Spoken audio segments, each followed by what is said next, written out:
안녕하세요. 오늘부터는 여러분같이 심화이론 과정을 진행할 수 있도록 하겠습니다. 부동산학 개론이다. 이 과목은 부동산 학문에 대해서 개괄적으로 논하는 과목이다라는 겁니다. 그래서 부동산 학문을 다루는 과목이에요. 여러분들이 자격시험에서 공부하는 여러 과목이 있습니다.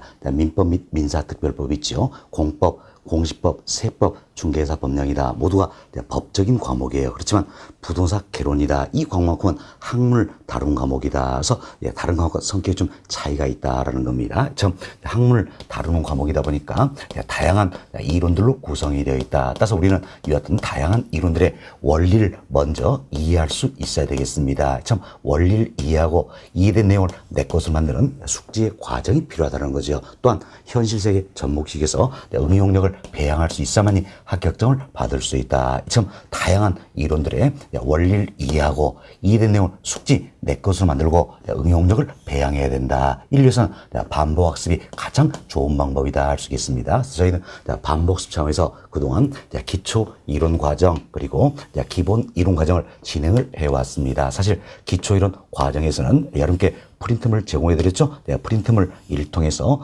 부동산 개론이다. 이 과목 전반적으로 오리엔테이션 시간을 가졌습니다. 그리고 기본 이론 과정부터 본격적으로 저희들이 학습을 했었죠. 그래서 기본 이론 과정에서는 여러분이 가신 기본서가 있어요. 이 책입니다. 가장 기본이 된 책이다. 이래서 우리가 기본서 표현하는데 이 책은 제가 직접 쓴 책이에요. 그래서 여러분들은 저자로부터 직강 듣는다. 이렇게 생각하시면 되겠어요. 이 같은 기본서 를 통해서 우리 교재 1편, 2편 중시로 학습을 했습니다. 사실 기본서는 1편, 2편, 3편 크게 3개의 편으로 구성이 되어 있죠. 1편은 총론에 대해서, 2편은 강론, 3편은 감정평가론이다. 참 크게 3개의 편으로 구성이 되어 있는데 기본 이론 과정에서는 1편 그리고 2편 중심으로 우리 학습을 했었습니다. 무려 49강이나 학습했었죠. 굉장히 많은 내용이었어요. 그만큼 우리는 반복학습을 했다. 이렇게 생각하시면 되겠습니다. 그래서 기본 이론 과정에서는 기본서 1 통해서 우리가 다양한 이론들에 대해서 학습했는데 먼저 제가 판서를 통해서 원리를 설명을 드렸습니다. 그리고 기본서를 다시 읽어가면서 반복학습을 했다라는 거. 그리고 중간중간마다 기출된 예제가 있었죠. 그래서 기출문제 중심으로 또 한 번 우리가 풀어보면서 반복학습을 했다라는 겁니다. 다음은 제가 여러분께 숙제를 내드렸지요. 복수하실 때 OX 주요 지문이다. 이 부분 풀어보자. 그리고 매 장마다 학습자료를 제공해드렸죠. 학습자료 1 통해서 괄호넣기 퀴즈 전선이다. 이것은 퀴즈 문제 풀어보면서 주요용을 정리하자. 이렇게 해서 복습을 또 하시도록 자료도 제공을 해드렸습니다. 이와 같은 과정을 통해서 저희들이 기본 이론이 진행이 되었던 겁니다. 그래서 기본 이론 충실히 따라오신 분들은 최소 3번에서 많게는 4번, 5번 이렇게 반복습을 했다 생각하시면 되겠습니다. 그래서 기본 이론 과정의 큰 목표는 어디였습니까? 다양한 이론들의 원리를 이해하자. 여기에 큰 목표가 있었다는 겁니다. 자, 일토열에서 오늘부터는 여러분같이 심화이론 과정을 진행을 합니다. 심화이론 과정 역시 마찬가지예요. 여러분이 가신 기본서 1 통해서 학습을 합니다. 사실 기본 이론 과정에서는 1편, 2편 중심으로 학습했죠. 그래서 심화이론 과정에서는 3편부터 출발할 겁니다. 기본 이론 과정에서는 3편은 다루지 않았어요. 그래서 심화이론 과정에서는 3편부터 출발해서 다음 2편의 강론 중에서도 굉장히 중요한 부분들이 있어요. 그만큼 출제가 많이 되고 또 우리가 어렵게 느끼는 파트도 있더라. 자, 예를 들어서 수요 공급 이론, 자, 입지론, 다음은 정책론, 투자론, 금융론 이와 같은 파트들이 있습니다. 이 파트를 중심으로 해서 한 번 더 반복학습은 과정이다. 이렇게 생각하시면 되겠어요. 그래서 심화이론 과정도 약 40강 내외에서 진행해드릴 예정이다. 이렇게 생각하시면 되겠습니다. 그래서 심화이론 과정에서도 기본 이론 과정과 마찬가지로 제가 다양한 이론들의 원리를 판서 통해서 설명을 드릴 겁니다. 그리고 기본서 읽어가면서 또 한 번 우리는 반복학습한다. 그리고 예제도 가급적이면 많이 풀어드릴 겁니다. 그래서 반복학습하자. 이렇게 생각하시면 되겠어요. 또한 여러분께 숙제 내드릴 거예요. 매 장마다 마무리하고 OX 주요 지문 풀어보자 숙제 내드릴 겁니다. 또 매 장마다 역시 학습자료 제공해 드릴 거예요. 제공된 학습자료 통해서 괄호넣기 퀴즈 천선이다. 이번 또 풀어보자. 이렇게 해서 숙제도 내드릴 겁니다. 그래서 숙제도 잘 좀 해보시기 바라겠어요. 흔히 여러분들이 여러분 자녀분들 있죠? 자녀분들에게 너는 왜 숙제 안 하고 놀기만 하니? 이런 말씀 하실 경우가 있다는 이야기예요. 정작 본인은 또 숙제를 안 하고 있어요. 그럼 자신도 안 하면서 애들에게만 숙제 왜 하느냐?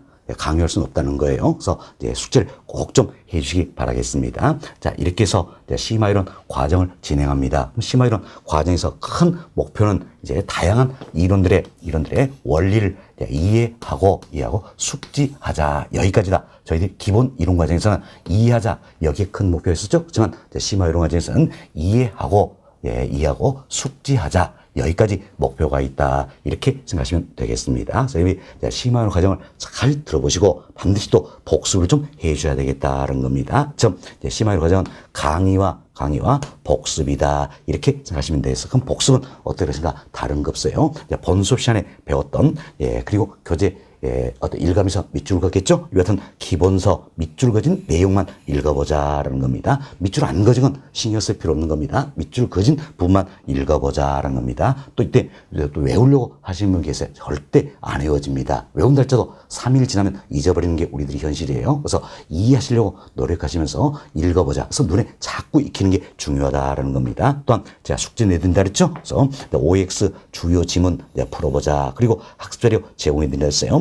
괄호넣기 귀천선 풀어보면서 용어 정리하자라는 겁니다. 이처럼 기본서 읽어보고 OX 주요 지문 풀어보고 다음 괄호 귀천선 용어 정리하자. 이게 이제 복습이다. 이렇게 생각하시면 되겠어요. 이처럼 심화이론 과정에서도 강의 잘 들어보시고 복습을 하신다면 최소 3번에서 또 많게는 5번까지 반복 학습이 이루어진다. 이렇게 생각하시면 되겠어요. 이런 과정을 통해서 다양한 이론들의 원리를 이해하고 내 것을 만든다. 숙지하자. 이 큰 목표다. 이렇게 생각하시면 되겠습니다. 자, 이렇게 해서 저희들이 심화이론 과정 어떻게 진행할 것인가 간략하게 오리엔테이션 해드렸습니다. 또한 심화이론 과정에서는 우리가 계산 문제도 대비를 할 겁니다. 그래서 여러분들이 계산기를 하나 준비를 하시면 되겠습니다. 계산기는 일반 계산기 준비하시면 되는 거예요. 자, 우리 시험에서는 재무용, 공학용 필요치 않습니다. 일반 계산기 준비하시면 되겠다는 거. 그래서 저도 항상 여러분들 위해서 이와 같은 일반 계산기 하나씩을 들고 다니는 겁니다. 물론 저는 이제 실무 강의도 담당을 하고 있을 때 실무 강의다 이 같은 경우에는 재무용 계산기도 활용을 하고 있습니다. 그래서 따로 재무용도 가지고 다니는데 우리 과정에서는 일반 계산기면 충분하다 생각하시면 되겠어요. 일반 계산기는 이런 정도 기능만 있으면 되는 겁니다. 더하기, 빼기, 곱하기, 나누기, 그리고 우리 경우에 따라서는 루트도 활용을 한다는 이야기예요. 루트 있는 계산기다. 루트가 없으면 이건 일반 계산기 아니라 흔히 장난감이다. 이렇게 표현될 수 있는 겁니다. 루트 있는 일반 계산기 하나 준비하셔서 저와 같이 계산 문제 볼 때는 같이 계산기를 눌러보는 습관이 돼야 되는 겁니다. 그래야지 여러분이 9월 이물에 되면 저와 계산 속도가 같아진다 생각하시고 꼭 같이 계산기를 눌러볼수록 나나 준비를 좀 해보시면 되겠습니다. 그리고 앞으로 우리가 또 계산 문제 대비해서 가급적 시간을 단축시킬 필요가 있더라. 이래서 메모리 기능을 활용을 많이 할 겁니다. 그래서 메모리는 이 자체는 대부분의 계산기가 내장이 돼 있어요. 그래서 M 플러스 M 마이너스 MC, MR 이 같은 키들이 있어요. 이 키들 활용하시다 생각하시고 최근에 나온 계산기는 MC, MR 이 키가 구분이 없이 MRC 이렇게 해서 하나로 구성된 경우가 있습니다. 이건 MC, MR 두 개 기능을 동시에 수행하는 것이다 생각하시고 M 플러스 M 마이너스 MC, MR 이 같은 키가 있는 계산기가 있고 또는 M 플러스 M 마이너스 MRC 이 같은 키가 있는 계산기가 있다. 어느 거나 관계없습니다. 여튼 메모리는 대체로 다 들어있는 겁니다. 특히 루트 없는 계산기가 종종 있어서 루트 있는 일반 계산기로 하나 준비하셔서 같이 계산 문제도 대비해보자. 이렇게 말씀을 좀 드리고자 합니다. 자, 이런 정도로 말씀을 드리고 여러분께 1강의 강의 계획서는 업로드를 시켜드렸습니다. 1강에서 강의 계획서는 다운받아서 참고를 좀 해보시기 바라겠습니다. 저희들이 심화이론 과정에서 어떤 내용을 학습할 것이다 하는 부분을 동그라미로 표기를 해드렸어요. 그래서 참고로 해보시면 되겠습니다. 자, 그럼 이제 본 수업 진행할 수 있도록 하겠습니다. 심화이론 과정에서는 여러분이 가진 기본서 이제 3편. 예, 자, 감정평가론 2부부터 여러분께 어때 설명을 드린다. 이렇게 말씀을 드렸죠. 그래서 이제 3편 감정평가론입니다. 자, 여러분 교재는 465페이지예요. 465페이지 보시면, 자, 예, 페이지 465입니다. 여기는 큰 타이틀 들어있죠. 자, 파트 3. 부동산 감정평가론이다. 소위인데 이게 우리 교재 3편이다 생각하시면 되겠어요. 그래서 3편은 자, 1장부터 5장까지 5개 장으로 구성이 되어 있다는 겁니다. 즉 1장부터 5장까지 5개 장 모두 모아가지고 3편 감정평가론, 여기서는 최근 5개월 동안 우리 시험에서 적게는 6문제에서 많게는 어때? 8문제 이렇게 출제된 영역이 되겠습니다. 자, 이는 3편 1장부터 5장까지 모두 모아서 지금 설명드린 내용이에요. 최근 5년 동안 적게는 6문제, 많게는 8문제 이렇게 출제된 영역이다라는 겁니다. 사실 우리 시험에서는 감정평가론 2분을 포함해서 출제를 하겠다 이렇게 밝히고 보는 시험이어서 15% 범위 내에서 출제하겠다 이렇게 밝혀주는 겁니다. 그럼 40문제에서 15%면 몇 문제입니까? 6문제죠. 그래서 6문제 범위 이내에서 출제하겠다 이렇게 밝히고 보는 시험이기 때문에 최소 6문제는 출제가 되고 있다. 그래서 많게는 8문제까지도 출제가 됐다 이렇게 보시면 되겠어요. 지난 시험 물론 감정평가론에서 6문제 출제가 되었고, 여름실 이번 시험에도 6문제에서 7문제는 출제가 될 것이다 이렇게 예상되는 부분이다라는 겁니다. 이것은 감정평가론 이분도 굉장히 여러분들 때 어렵게 느끼는 부분이야. 또한 범위도 때 많습니다. 그렇기 때문에 제가 많은 시간 할애해서 여러분께 설명을 좀 드리도록 하겠습니다. 자, 이렇게 해서 3편 감정평가론이다 전반적으로 출제 경향을 말씀을 드렸고, 이제 여러분 교재 한 장 넘겨보세요. 자, 466페이지입니다. 자, 466페이지 보시면, 자, 1장 감정평가 기초이론이다 소개되고 있죠. 자, 먼저 여러분께 제공된 프린트물 보시기 바라겠습니다. 그래서 이제 1장 감정평가 기초이론이다. 이분은 여러분 교재 2강에 업로드 시켜드렸습니다. 2강에서 다운받으시면 될 거예요. 자, 프린트물 보시면 먼저 출제 경향이다 소개되어 있죠. 자, 이제 10년 동안 자, 1장 감정평가 기초론에서 매 회마다 몇 문제씩 출제됐는가 이걸 보여주는 겁니다. 하나, 최근 5개년이 중요하다 할 수 있겠죠. 그래서 최근 5개년 동안 25회부터 29회까지예요. 5개년 동안 보시면 모두가 어떻습니까? 모두가 0 이렇게 돼 있죠. 모두가 0 이렇게 돼 있습니다. 그래서 정말로 한 문제도 나오지 않았느냐? 그게 아니란 이야기예요. 감정평가 이 파트는 큰 특징이 있는 겁니다. 큰 특징인데, 자, 보세요. 이제 한 문제가 이렇게 구성이 됩니다. 자, 한 문제가 구성이 있는데, 보기 어때? 1번부터 5번까지, 자, 오지선다니까 보기 1번부터 5번까지겠죠? 이때 1번은 어떤 1장과 관련된 내용이고, 2번은 2장과 관련된 내용, 3번도 2장, 4번은 어떻습니까? 2장, 5번은 어때? 3장. 이렇게 해서 각 장마다 지문을 밝혀서 출제하는 경향이 있다라는 겁니다. 그럼 이 같은 경우에는 한 문제가 어디에 배열이 되겠어요? 또 특히나 답은 4번이었습니다. 그럼 어때? 2장에서 가장 많은 지문이 나왔죠? 또 답도 2장에 출제된 지문이었네요. 그래서 2장에 한 문제를 배열하다 보니까 결국은 어때? 0이다 이렇게 생각할 수밖에 없겠네요. 그래서 전혀 출제가 안 된 게 아니에요. 좀 여러 문제가 있어서 지문 하나 두 개씩은 연계가 되어 있다 생각하시고, 전혀 출제 안 된다면 우리가 공부할 필요 없겠죠. 그러나 지문 하나 두 개씩은 연계가 되어 있다 이렇게 생각하시면 되겠습니다. 마찬가지입니다. 지난 시험도 한 문제는 출제되지 않았어요. 그러나 지문 또 하나씩은 연계돼서 출제가 되었다 이렇게 보시면 되겠어요. 자, 여러분실 이번 시험도 마찬가지입니다.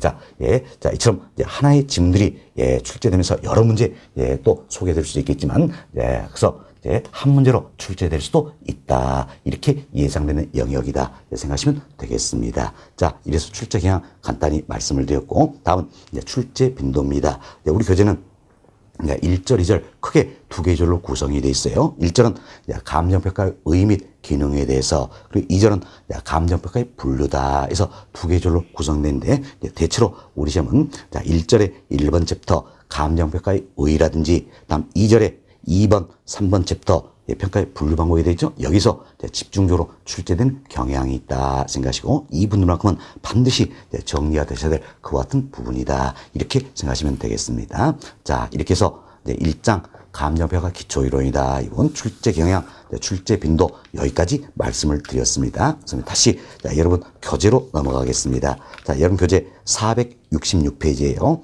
466페이지 보시면 이 장에서 알아야 할 주요 지문이다 소개되어 있죠. 이 부분은 1장 기초이론 설명을 다 들어보시고 한 번쯤 풀어보시기 바라겠습니다. 제가 또 여러분께 숙제 내드릴 겁니다. 그럼 그때 풀어보시면 되겠습니다. 자, 교재 469페이지로 넘어갑니다.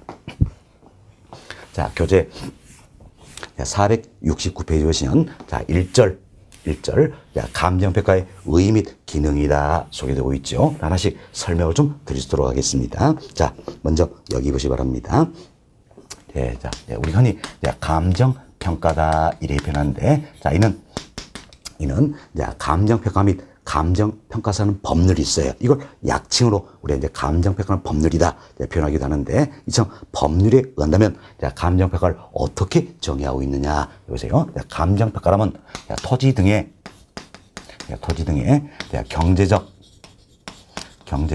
가치를 판정하여 그 결과를 가액으로 표시하는 것이다. 이렇게 법률에서는 정의하고 있다라는 겁니다. 그래서 토지 등의 경제 가치를 판정하여 그 결과를 가액으로 표시하는 것이다. 이렇게 정의하고 있다. 보시면 되겠어요. 그럼 이 내용에 따라서 우리 이제 많은 걸 살펴볼 수 있다는 겁니다. 먼저 여기 보세요. 토지 등이네요. 토지 등 이분이 뭡니까? 감정평가의 대상이 되는 것이다 할 수 있겠죠. 따라서 평가의 대상이 된 건 토지 그리고 등 기타의 것들도 있다라는 겁니다. 그래서 토지도 평가의 대상이 되겠고 건물도 평가의 대상이 된다 할 수 있겠죠. 또한 토지와 건물로 구성된 복합 부동산도 평가의 대상이 된다는 겁니다. 다음 이외에도 산림이라든지 과수원 역시 평가의 대상이 되고요. 다음은 우리 배웠죠. 준부동산이다 또는 의제 부동산이다라는 게 있습니다. 자동차, 항공기, 이스토리사 선박, 건설기계, 공장재단, 광업재단, 업권 등이 해당이 되겠죠. 여튼 준부동산도 평가의 대상이 되고 있다는 겁니다. 다음은 영업권, 기타, 무형자산, 등등등이 평가의 대상이 되는 것이다. 이렇게 생각하시면 되겠습니다. 자, 다음은 이제 평가의 목적이다 할 수 있는데, 평가의 목적은 뭡니까? 바로 경제적 가치를 판정하는 것이다. 이렇게 보시면 되겠어요. 경제적 가치를 판정하는 것이다. 라는데, 감정평가 규칙이 있어요.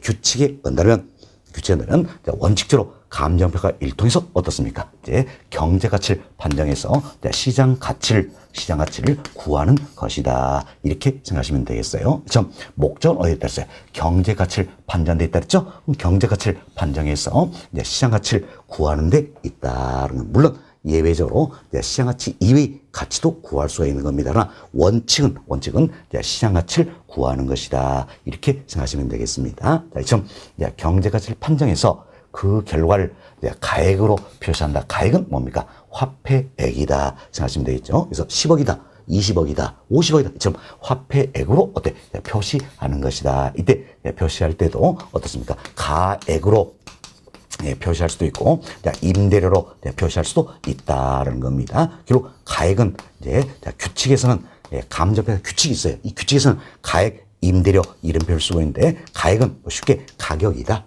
임대료는 임료다 생각하시면 되겠죠. 그리고 이제 가격을 구하기도 하고, 즉 가액을 구하기도 하고, 임대를 구하기도 한다. 이렇게 생각하시면 되겠어요. 여튼 감정평가라면 토지 등의 경제 가치를 판정하여 그 결과를 가액으로 표시하는 것이다. 이렇게 생각하시면 되겠습니다. 자, 이 내용 토대로 해서 여러분 교재 살펴보도록 하겠습니다.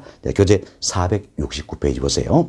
자, 1번 챕터 감정평가의 의의다 소개되고 있죠. 그래서 1번 챕터 감정평가의 의 옆에다가는 별표 5개 해놓으시기 바라겠습니다. 자, 별표 네, 5개 해놓으시고, 자, 별표 5개 의미는 뭡니까? 네, 최근 5개월 동안 1번 챕터 2와 연관돼서 5문제 출제가 되었다. 이렇게 생각하시면 되겠습니다. 자, 양월 1번 첫 번째로 봅시다. 자, 감정평가 및 감정평가선 법률에서는 약칭으로 감정평가는 법률이다. 표현할 수 있다 그랬지요. 자, 감정평가란 토지 등의 경제 가치를 판정하여 그 결과를 가액으로 표시한 것을 말한다. 이렇게 규정하고 있다라는 겁니다. 다음 동그라미 2번 보세요. 자, 감정평가는 시장 가치를 구하기 위한 것이다. 그래서 평가의 목적은 어디에 있는 겁니까? 경제 가치를 판정한다. 그래서 뭘 구하는 겁니까? 시장 가치를 구하는 것이다. 이렇게 생각하시면 되겠습니다. 그래서 교재 보시면 이제 감정평가 규칙에서는 자, 이걸 약칭으로 우리가 규칙 이렇게 표현하겠는데 어떤 규칙에서는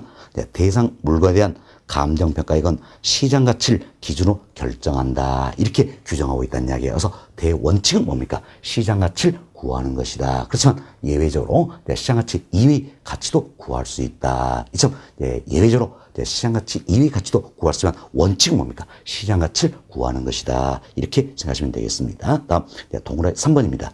동그라미 3번은 감정평가 규칙이 있어요. 이 규칙에서 정의하고 있는 시장 가치에 대한 용어 설명이다. 보시고 보시면 되겠습니다. 3번 지문 한번 봅시다.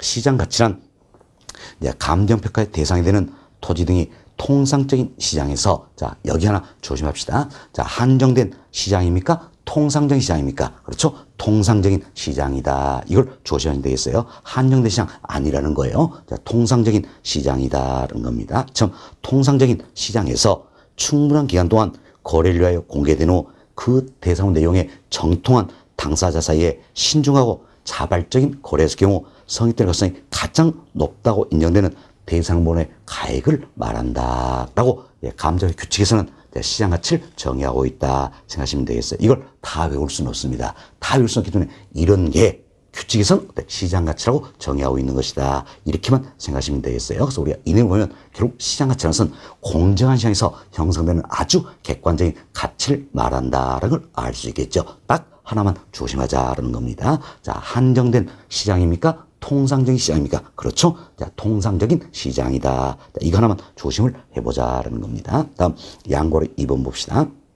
자, 양고리 2번 보시면 자, 감정평가의 대상이다. 이미 설명 다 드렸죠. 자, 동그라미 1번 보세요. 1번. 자, 토지도 평가의 대상이 되는 것이고 건물도 평가의 대상이 되는 거죠. 다음 토지와 건물로 구성된 복합 부동산도 평가의 대상이 되고 산림, 과수원도 평가의 대상이 되고 있다는 겁니다. 다음 동그라미 2번 보세요. 자동차, 선박, 항공기, 건설기계, 공장재단, 광업재단 이들도 평가의 대상이 되고 있다는 거죠. 결국 동그라미 2번에 나와 있는 내용이 바로 어때 우리가 설명드린 준부동산, 의제부동산에 해당이 되는 거죠. 이것은 준부동산 또는 의제부동산 역시 어때 평가의 대상이 되는 것들이다. 이렇게 생각하시면 되겠습니다. 다음 동그라미 3번 동산도 평가의 대상이고 동그라미 4번 임대료도 평가의 대상이 된다. 그리고 동그라미 5번 보시면 자 광업권, 어업권, 영업권, 특허권, 실용신안권, 그 밖에 무형자산 등등이 어때 평가의 대상이 되는 것이다 생각하시고 자, 영업권도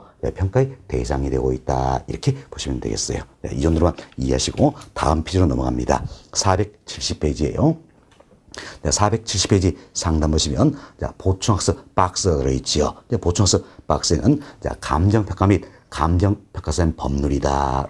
이 법률에 소개하고 있는 자, 용어 몇 가지를 넣어드렸어요. 그런데 이 중에서 자, 동그라미 2번, 동그라미 4번 정도만 이해하시면 되겠습니다. 자, 동그라미 2번은 자, 감정평가 용어 정의가 되겠죠. 이미 우리 여러 차례 학습했습니다. 자, 토지 등의 자, 경제 가치를 판정하여 그 결과를 가액으로 표시한 것을 말한다라는 거죠. 동그라미 4번 봅시다. 4번 보시면 타인의 의뢰에 따라 일정한 보수를 받는 거지요. 좀 일정한 보수를 받고 토지 등의 감정평가를 업으로 행하는 것을 감정평가업이다. 이렇게 정의하고 있다. 이런 정도 여기선 이해가 좀 되시면 되겠습니다. 다음 양고 3번입니다.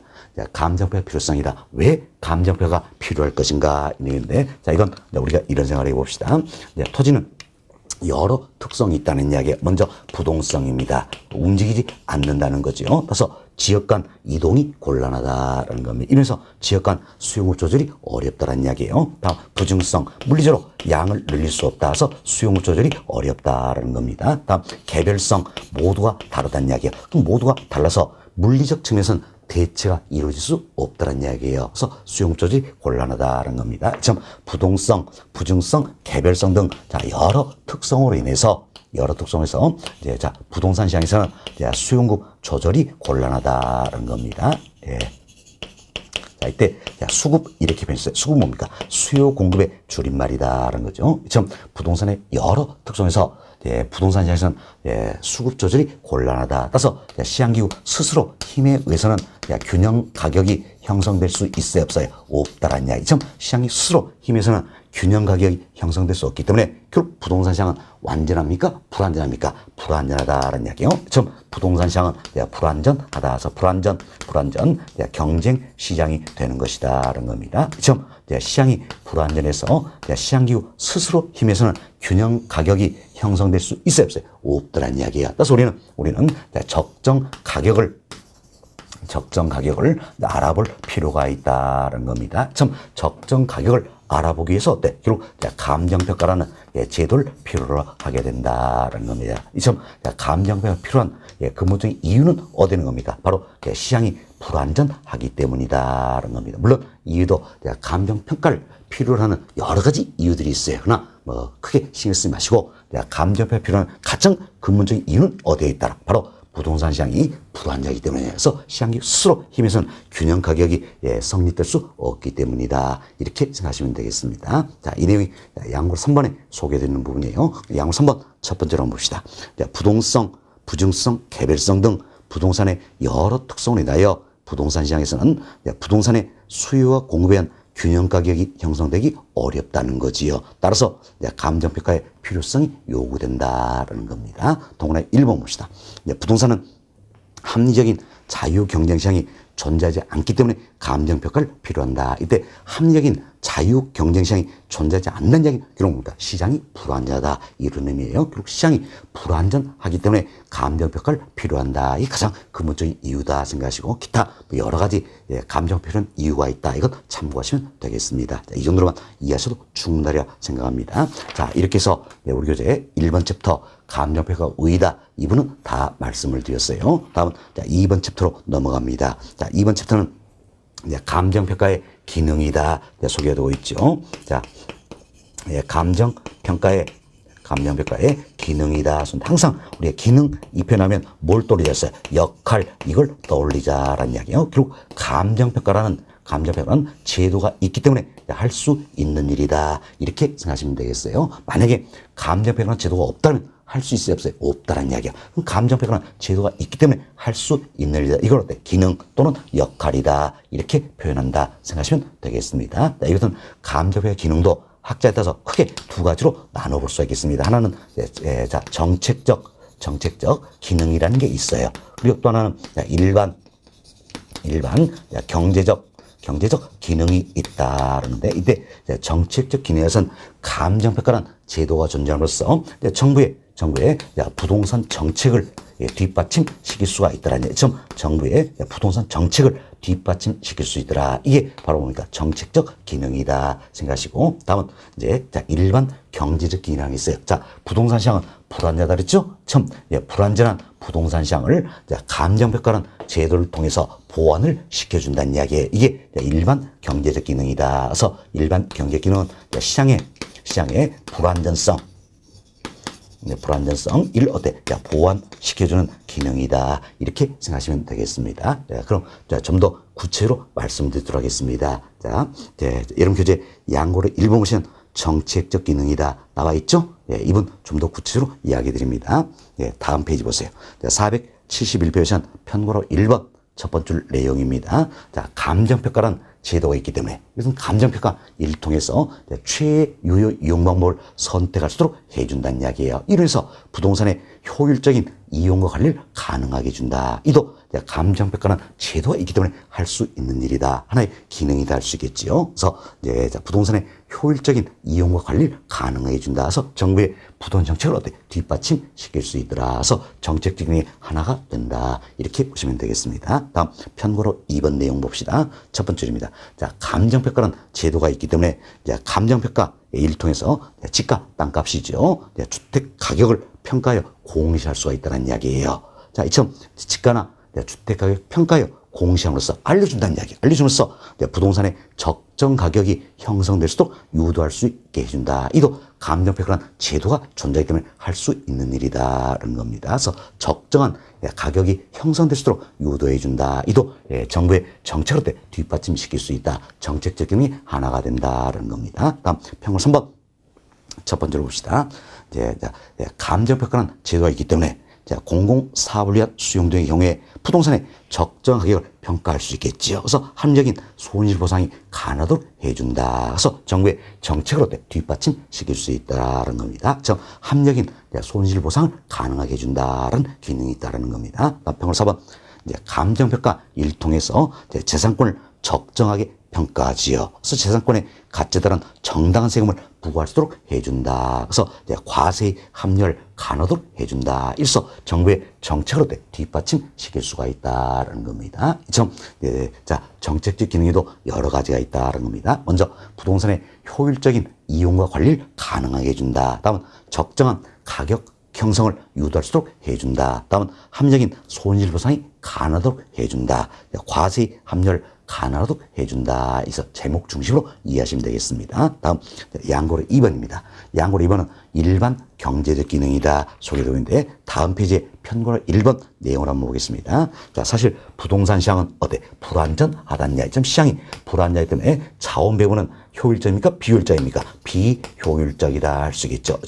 비효율적인데 감정평가 를 통해서 효율적인 자원 배분을 가능하도록 해준다는 이야기에서 시장의 불안전성 이럴 때 보완시킬 수 있다. 이렇게 보시면 되겠습니다. 그래서 첫 번째로 보세요. 감정평가를 통하여 부동산의 적정 가격을 산정함으로써 시장의 불안전성을 보완하여 부동산의 효율적인 자원 배분을 가능하도록 해준다는 겁니다. 이는 시장의 불안전성을 보완할 수 있는 경제적 기능의 하나가 된다는 겁니다. 다음 편고로 2번 봅시다.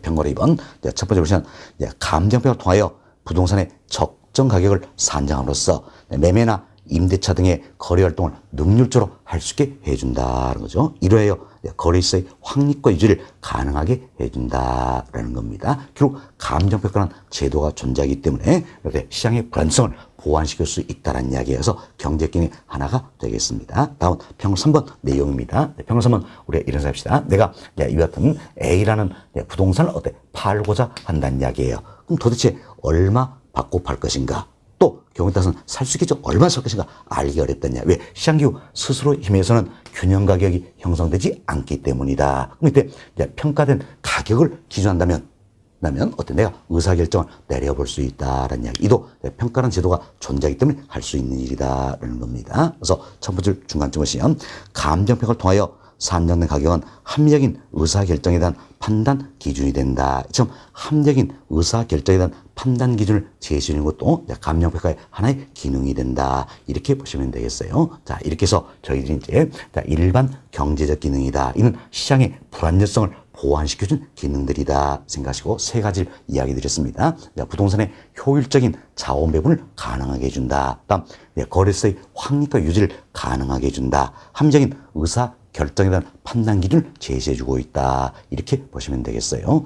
그리고 그 아래 보시면 박스에 한 번 더 요약해서 넣어드렸습니다. 정책적 기능에는 네 가지 설명드렸죠. 부동산의 효율적인 이용과 관리를 가능하게 해준다. 적정한 가격 형성을 유도할 수 있게 해준다. 합리적인 손실보상을 가능하게 해준다.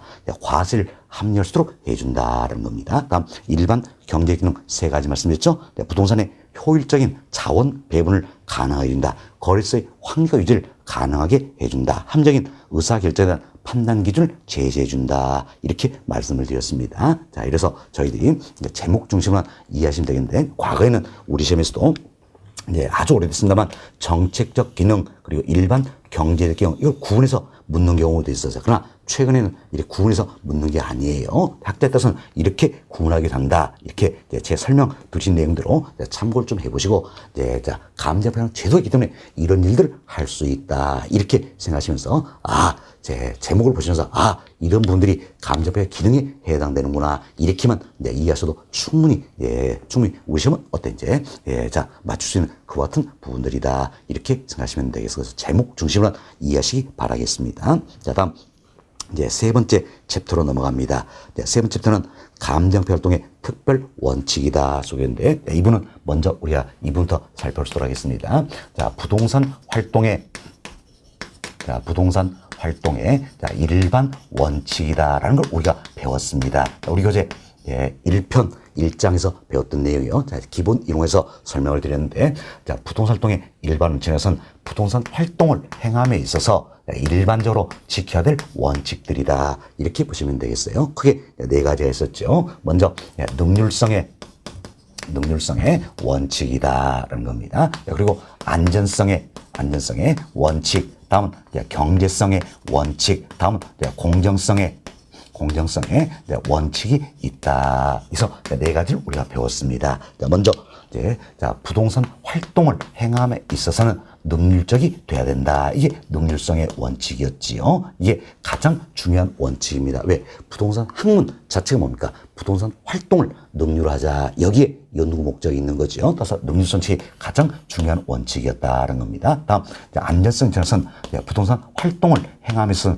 안전해야 된다. 거래사고가 없어야 된다는 겁니다. 다음, 경제성 측은 부동산 활동을 행함에 있어서는 경제 원칙에 입각해야 된다는 거죠. 다음, 공정성 측에서는 부동산 활동을 행하면서 공정해야 된다. 이 네 가지가 일반 원칙이다. 이렇게 보시면 되겠어요. 그렇지만 감정 평가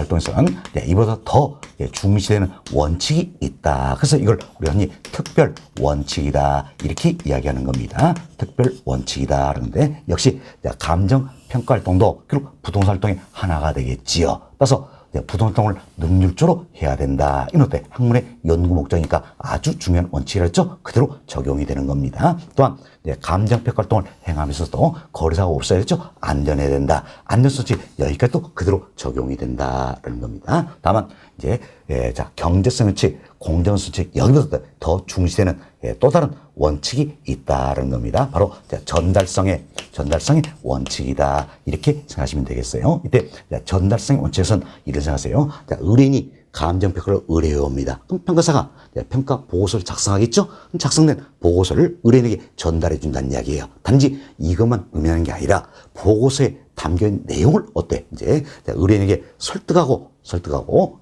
전달인 기술까지 포함하는 개념이다. 이렇게 보시면 되겠습니다. 됐습니다. 그래서 감정평가 특별 원칙은 전달성의 원칙, 이분이 강조가 되어 있다 생각하시고, 다시 한번 구분해 봅시다. 부동산 활동의 일반 원칙 네 가지 있었죠? 뭡니까? 능률성의 원칙, 안전성의 원칙, 경제성의 원칙, 공정성의 원칙이 있다는 겁니다. 이때 감정평가 활동에서는 특별히 중시되는 게 있다서 특별 원칙이다 표현인데 우리 교재 세 가지 들었죠? 뭡니까? 능률성의 원칙, 안전성의 원칙, 전달성의 원칙이다. 이렇게 해서 특별 원칙 세 가지 제목만 이해하시면 되겠습니다. 그래서 여러분 교재 시간 세 번째부터 감정평가 활동의 특별 원칙에 대해서 양호를 1번 보세요. 능률성의 원칙. 양호를 2번 안전성의 원칙. 양호를 3번 전달성의 원칙 등이 있다. 그래서 제목 정도만 이해하셔도 되는 부분이 되겠습니다. 중요성 굉장히 낮은 부분이에요. 그래서 별표는 없었습니다. 자, 이렇게 제목 정도만 이해하시고 다음은 예제 한번 풀어보도록 하겠습니다. 아주 오래전에 출제된 문제였습니다. 자, 예제 봅시다. 부동산 감정평가의 기능에 대한 설명 중 가장 옳지 않은 것은 결국 뭘 묻고 있습니까? 감정평가의 기능 이걸 묻고 있다. 자, 이런 문제 나오면 우리 어떻게 생각하세요? 기능은 역할이다 생각하시고 감정평가는 제도가 있기 때문에 할 수 있는 일이다. 이렇게 생각하시면 되겠습니다. 그래서 동그라미 1번 보세요. 부동산 의사결정의 판단 기준을 제시해준다. 배웠죠? 이는 하나의 기능이 되겠습니다. 다음 2번 합리적인 손실 보상을 가능하게 해준다. 이도 감정평가는 제도 있기 때문에 할 수 있는 일이지요. 기능에 해당이 되겠죠. 다음 3번 보세요. 부동산 경기의 활성화에 기여한다. 사실 생각해보세요. 우리나라도 감정평가 제도를 도입해서 시행하고 있다는 이야기예요. 제가 그 감정평가 제도가 있기 때문에 경기의 활성화에 기여한다. 한다면 항상 경기는 어때? 활성화돼야 되겠죠. 줘야 되겠죠. 왜? 감정평가 제도 도입 시행하고 있으니까. 그러나 그렇지가 않다는 거예요. 따라서 감정평가는 제도가 있기 때문에 경기가 활성화된다. 이는 어때? 거리가 먼 내용이다 할 수 있죠. 감정평가 기능이라 할 수 있어요? 없어요? 없다. 이렇게 보시면 되겠습니다. 답은 3번이 되겠네요. 4번 감정평가 제도가 있기 때문에 과세 기준으로 어때? 합리화할 수 있다. 하나의 기능에 해당이 되겠죠? 배웠습니다. 5번. 적정한 부동산 가격의 유도다. 결국 감정평가는 제도가 있기 때문에 적정한 가격이 형성될 수도 유도할 수 있다. 이도 기능이 하나에 해당이 되겠죠? 배웠던 내용입니다. 결국 답은 몇 번입니까? 3번이다. 이렇게 생각하시면 되겠어요. 그래서 감정평가 기능 이 부분도 평가는 제도가 있기 때문에 할 수 있는 일이다 생각하시고, 자, 제목 정도 이해하시면 된다 그랬습니다. 굳이 정책적 기능이다. 일반 경제적 기능, 구분해서 외우실 필요까지는 없는 겁니다. 평가는 제도가 있기 때문에 할 수 있는 일이다 생각하시면서 제목 정도만 이해가 좀 되시면 되겠습니다. 자, 이렇게 해서 1절 감정평가의 의미 및 기능이다. 이분은 다 말씀드렸고, 다음은 2절로 넘어가도록 하겠습니다. 자, 2절은 감정평가의 분류다서 평가를 분류하는 다양한 방법들을 설명한 내용이다 생각하시면 되겠어요. 먼저 1번 챕터 보시면 제도상 분류다 나와 있죠. 또 이제 여러분들께서는 제도상 분류에는 평가 주체에 따른 분류도 있고 강제성 여부에 따른 분류도 있고 평가 목적에 따른 분류도 있다. 이렇게 또 외우신 분이 있으면 전혀 그러실 필요 없습니다. 우리 지금 이걸 묻는 게 아니에요. 이걸 어떤 평가를 한다. 참 용어를 묻는 겁니다. 그렇죠? 그래서 이제 용어만 잘 이해하시면 되겠다라는 겁니다. 먼저 양고로 1번 내용이에요. 양고로 1번 평가 주체에 따른 분류다라는 건데 결국 누구에서 평가가 이루어지냐 이 문제예요. 그래서 이제 공인 평가라는 게 있고 다음은 공적 평가라는 게 있다라는 겁니다. 이때 공인 평가는 것은 국가 등으로부터 자격을 부여하던 개인에 의해서 평가가 이루어진 경우를 말하는 겁니다. 반면 공적 평가는 것은 공적인 기관에 의해서 평가가 이루어지는 경우다. 이렇게 생각하시면 되겠습니다. 이래서 용어만 정리하시고 우리 간단하게 예를 들어봅시다. 보세요. 감정평가사에 의해서 감정평가사에서 평가가 이루어진다는 이야기예요. 그럼 이는 자 공인평가가 될까요? 공적 평가가 될까요? 그렇죠. 공인평가다 할 수 있겠습니다. 왜? 감정평가사는 국가등으로부터 자격을 보여던 개인이죠. 참 국가등으로부터 자격을 보여던 개인에 의해서 평가가 이루어지기 때문에 감정평가사에 의한 평가다. 이는 어때? 공인평가가 된다. 이렇게 생각하시면 되겠습니다. 자, 그럼 교재해 봅시다. 자, 동그라미 1번 봅시다. 1번 보시면 자 국가 등으로부터 일정한 자격을 보여던 개인에 의한 평가를 말한다. 이게 뭡니까? 공인평가다 할 수 있겠지요. 대표인 예가 나와 있죠. 예를 들어 감정평가사의 평가다 할 수 있겠습니다. 다음 동그라미 2번 공적 기관에 의한 평가로서 공적 기관이 평가가 주체되는 경우 이걸 뭐라 했습니까? 공적 평가다. 이렇게 보시면 되겠습니다. 자, 다음은 양고리 2번 내용입니다. 양고리 2번은 강제성 여부에 따른 분류예요. 그래서 자 필수적 평가라는 게 있고 다음은 임의적 평가라는 게 있다는 겁니다. 이건 말 그대로세요. 필수적 평가는 자 반드시 해야 된다라는 이야기예요. 그리고 일정한 사유가 발생했을 때 의무적으로 행하는 평가를 말한다는 겁니다. 그렇지만 임의적 평가라는 것은 할 수도 있고 안 할 수도 있다는 이야기예요. 이 같은 경우를 의미한다 생각하시면 되겠어요. 그럼 자, 이 부분도 여러분들이 여러 가지 예를 통해서 필수적 평가에 해당이 되는지 임의적 평가에 해당이 되는지 구분이 좀 될 수 있어야 되겠습니다. 자, 먼저 우리 생각합시다. 토지 수용을 위한 보상 평가다라는 게 있어요. 그럼 자 토지 수용을 위해서 평가를 해야 되겠지요. 반드시 해야 됩니까? 안 해야 됩니까? 반드시 해야 된다는 겁니다. 자, 지금 토지 수용을 위한 보상평가 반드시 해야 된다. 어디에 해당합니까? 필수적 평가에 해당한다는 겁니다. 다음은 법원의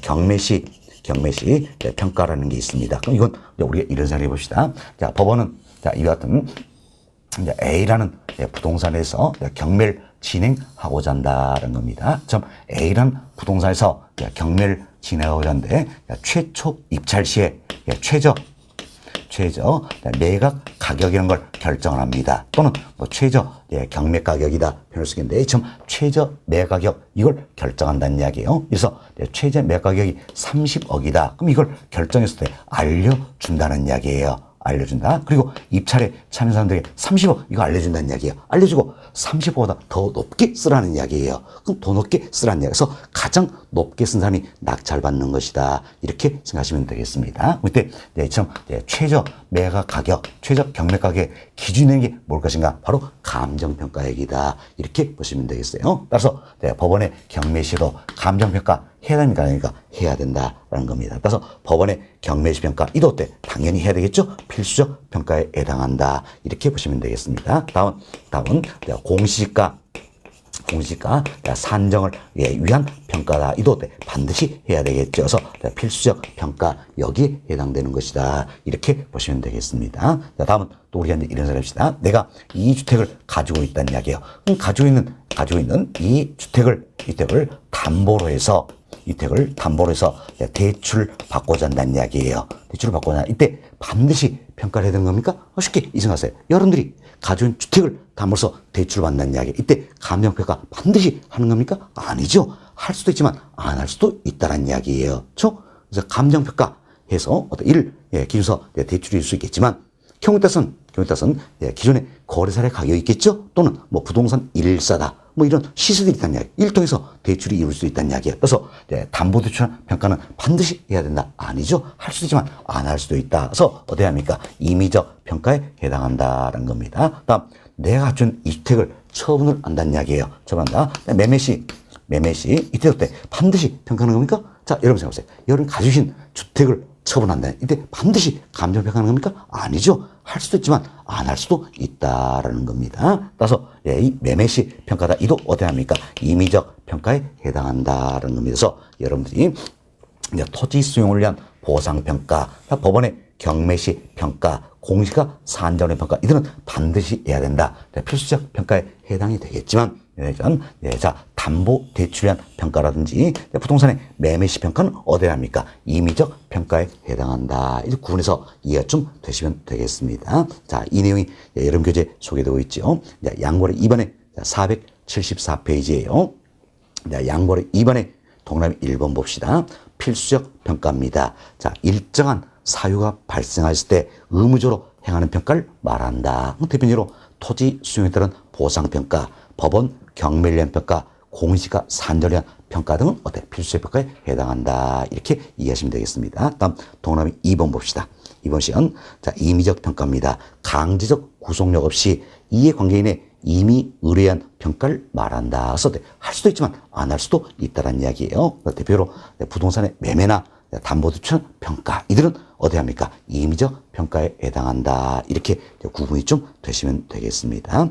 됐습니다. 자, 이렇게 해서 저희들이 이제 평가의 분류 방법 몇 가지를 말씀을 드렸습니다. 자, 이 부분도 출제면서 좀 낮은 부분이어서 별표는 없었습니다. 그렇지만 2번 챕터에 나와 있는 평가의 분류 방법 있죠? 이들은 굉장히 또 출제 또 종종 되는 부분이에요. 설명을 좀 많이 해야 될 부분입니다. 그래서 이제 2번 챕터 나뉘면 다음 시간에 계속해서 설명을 좀 드리도록 하겠습니다.